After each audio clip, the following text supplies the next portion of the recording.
హరే కృష్ణ. ఈరోజు మనము విష్ణు సహస్రనామంలోని 4వ శ్లోకం మరియు దాని యొక్క భావం గురించి తెలుసుకుందాము. సర్వశర్వశివస్థానుర్భూతాదిర్నిధిరవ్యయః సంభవో భావనో భర్త ప్రభవ ప్రభురీశ్వరః. దీని యొక్క భావం ఏమిటి అంటే, ప్రధాన పురుషేశ్వరుడైన పురుషోత్తముడు సర్వాంతర్యామి, అందరిలో అంతటా అన్ని విధాలా వ్యాపించి ఉన్న అఖండ చైతన్య రాశికి అన్ని పేర్లు వర్తిస్తాయి.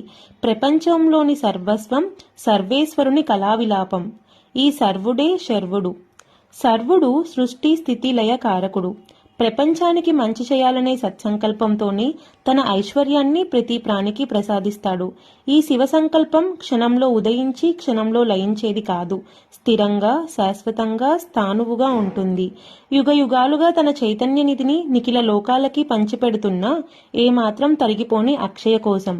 అదే అవ్యయ నిధి, ఆ పరమేశ్వరునిది.